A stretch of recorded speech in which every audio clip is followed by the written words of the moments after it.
ಎತ್ತಿನಹೊಳೆ ಸಮಗ್ರ ಕುಡಿಯುವ ನೀರಿನ ಯೋಜನೆ. ಡಿಕೆ ಶಿವಕುಮಾರ್ ಅವರ ಪ್ರಮುಖ ಪಾತ್ರ. ಪಶ್ಚಿಮ ಘಟ್ಟದಿಂದ ನೀರನ್ನು ಎತ್ತಿಕೊಂಡು ಕೋಲಾರ, ಚಿಕ್ಕಬಳ್ಳಾಪುರ, ಬೆಂಗಳೂರು ಗ್ರಾಮಾಂತರ, ರಾಮನಗರ, ತುಮಕೂರು, ಹಾಸನ ಮತ್ತು ಚಿಕ್ಕಮಗಳೂರು 7 ಜಿಲ್ಲೆಗಳಿಗೆ ಪೂರೈಸುವ ಗುರಿಯನ್ನು ಎತ್ತಿನಹೊಳೆ ಯೋಜನೆ ಹೊಂದಿದೆ. ಬೆಂಗಳೂರಿನ ಸುತ್ತಮುತ್ತಲಿನ ಜಿಲ್ಲೆಗಳಿಗೆ ಸಮರ್ಪಕ ನೀರು ಒದಗಿಸುವುದರಿಂದ ಬೆಂಗಳೂರಿನ ಅಂತರ್ಜಲ ಮಟ್ಟವೂ ಹೆಚ್ಚಲು ನೆರವಾಗಲಿದ್ದು, ಗ್ರೇಟರ್ ಬೆಂಗಳೂರು ಪ್ರದೇಶದ ನೀರಿನ ಸಮಸ್ಯೆಯನ್ನು ಪರಿಹರಿಸಲು ಈ ಯೋಜನೆ ನೆರವಾಗಲಿದೆ. ಹಾಸನ ಜಿಲ್ಲೆ ಸಕಲೇಶಪುರ ತಾಲೂಕಿನ ಪಶ್ಚಿಮ ಘಟ್ಟದ ಮೇಲ್ಭಾಗದಲ್ಲಿ ಹರಿಯುವ ಎತ್ತಿನಹೊಳೆ ನೀರನ್ನು 7 ಜಿಲ್ಲೆಗಳಿಗೆ ಹರಿಸಿ ಕುಡಿಯುವ ನೀರಿನ ಸಮಸ್ಯೆಗೆ ಪರಿಹಾರ ಒದಗಿಸಲು ಎತ್ತಿನಹೊಳೆ ಯೋಜನೆಯನ್ನು ಕೈಗೆತ್ತಿಕೊಳ್ಳಲಾಗಿದೆ. ಬೆಂಗಳೂರು ನಗರದ ಕುಡಿಯುವ ನೀರಿನ ಸಮಸ್ಯೆಗೆ ಎತ್ತಿನಹೊಳೆ ಯೋಜನೆಯಿಂದ ಪರಿಹಾರ ಸಿಗಲಿದೆ.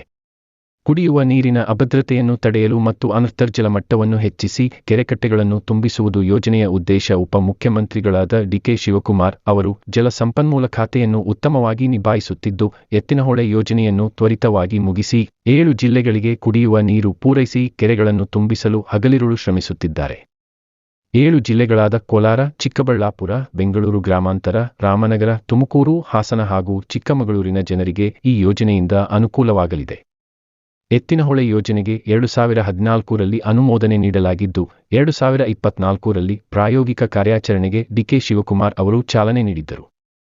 ಬರಪೀಡಿತ 29 ತಾಲೂಕಿನ 38 ಪಟ್ಟಣ ಪ್ರದೇಶದ ಹಾಗೂ 657 ಗ್ರಾಮಗಳ ಸುಮಾರು 75.59 ಲಕ್ಷ ಜನರಿಗೆ ಮತ್ತು ಜಾನುವಾರುಗಳಿಗೆ 14.056 ಟಿಎಂಸಿ ಕುಡಿಯುವ ನೀರನ್ನು ಒದಗಿಸಲಿದೆ. 5 ಜಿಲ್ಲೆಗಳಾದ ಕೋಲಾರ, ಚಿಕ್ಕಬಳ್ಳಾಪುರ, ಬೆಂಗಳೂರು ಗ್ರಾಮಾಂತರ, ಹಾಸನ ಹಾಗೂ ತುಮಕೂರು ವ್ಯಾಪ್ತಿಯಲ್ಲಿ ಬರುವ 527 ಕೆರೆಗಳಿಗೆ 9.953 ಟಿಎಂಸಿ ಪ್ರಮಾಣದ ನೀರನ್ನು ಕೆರೆಗಳ ಸಾಮರ್ಥ್ಯದ 50%ರಷ್ಟು ತುಂಬಿಸಲಿದೆ.